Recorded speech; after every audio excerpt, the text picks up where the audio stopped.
Good evening, everyone. Welcome to Harris McSheffery Music. Today, I'm going to pose the question, is polytonality possible, psychologically speaking, in music? Now, some scientists say that it's not really possible because the brain can't really differentiate that many streams at once required to be able to do that. However, I see things differently. I'm going to go out on a limb and say, yes, it is possible to do polytonality. However, there are a few things that you need to keep in mind when doing this. Now over to the piano to demonstrate. Okay, so first we need to define our terms. Tonality is when music is in a key, say B minor. So in the key of B minor, we have so that's B minor for you. B, C sharp, D, E, F sharp, G, A, B. It's natural minor. Or if we want to make it harmonic minor, we alter the 7th note up, creating an automatic second between the 6th and the 7th note. So, or if we want melodic minor going up, we do this. The 6th and 7th note raise the semitone.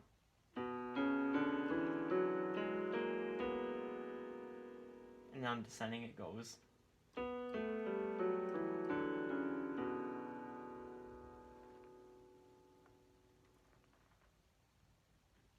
Now, usually music is in one key at a time.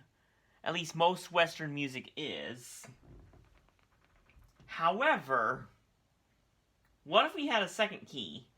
G minor. So, we build on a different root. G, A, B flat, C, D, B flat, F, G. Or G harmonic minor. Or G melodic minor.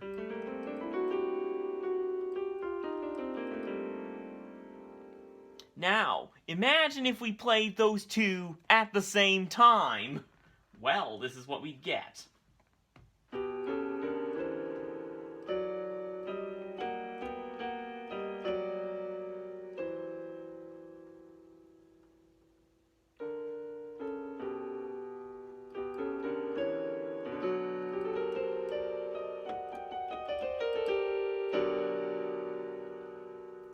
Crunchy, eh? Well, that's because we have cross relations between the keys. The keys butt heads effectively on certain notes. For example, on B minor, well, we have the D in common. And the G occurs in the B minor scale as well. However, B flat does not occur in B minor. Well, except as the misspelled leading tone to B minor sort of thing. However, most importantly, the note B is not to be found anywhere in G minor. So we have our cross relation. B and C. Well, technically, B sharp against C natural, or B flat versus B natural. We have our cross relation.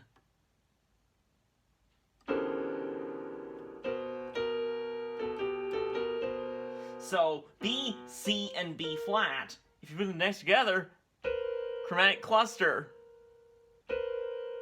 Dissonant, crunchy, well. And syntactically, you have some the A sharp, B, and C for that spelling. But anyway, I'm digressing. Point is, polytonality is built on these cross relations between two keys. And the more distant the keys are from each other, the more opportunities there are for cross relations to be exploited in music. For example, C major and G major only have one note that's different. The F natural versus the F sharp.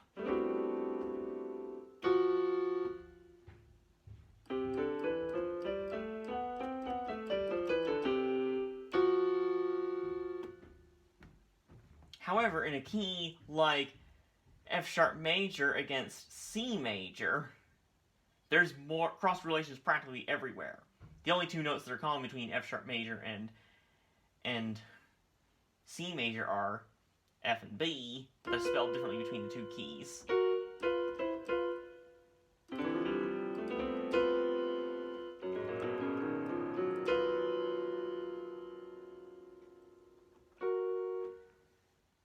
Mathematically, when combining two different keys, there's inevitably going to be some common tones between the two keys.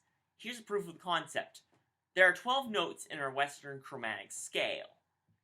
7 plus 7, each key has 7 notes of those 12. And when you have two different keys, you're basically asking for 14 notes. However, 14 notes is more than our 12 notes per octave. So 14 minus 12 leaves us with 2. So you're going to have 2 common notes between the scales, except they may be spelled differently. For example, C major has F and B as its tendency tones, and F sharp major has B and E sharp. E sharp is enharmonically F, at least in enharmonic terms. And what about D flat major? Well, we have F and C in the key of D flat major. D flat, E flat, F, G flat, A flat, B flat, C, D flat. F and C also exist in the key of C major. C, D, E, F, G, A, B, C. Also, same deal, B major, B, C sharp, D sharp, E, F sharp, G sharp, A sharp, B. Now, B and E are also in the key of C major, as C, D, E, F, G, A, B, C. What does this prove? Even in the most distant key relationships, there's at least 2 common tones between the keys.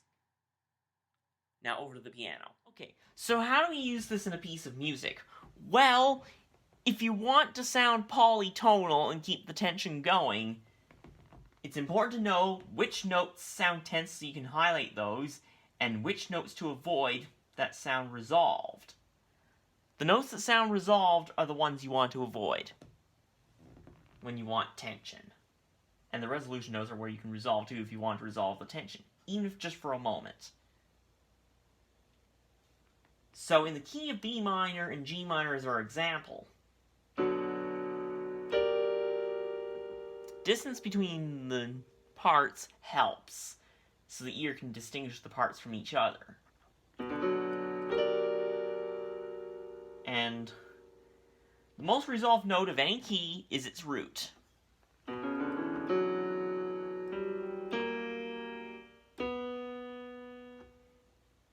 Same G minor. So, in our B minor versus G minor example, in the B minor part, you can emphasize B minor as your home base for that B minor. However, in the G minor part, one must avoid the B natural, even in passing, because it will dispel any notion of polytonality, because B natural is the most resolved note in B minor, because it's the root of B minor.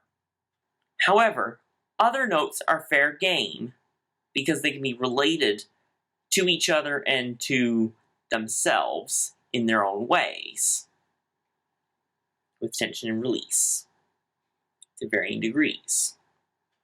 Soon I will upload a video where I illustrate polytonality in action on solo guitar, which explains that guitar in the background.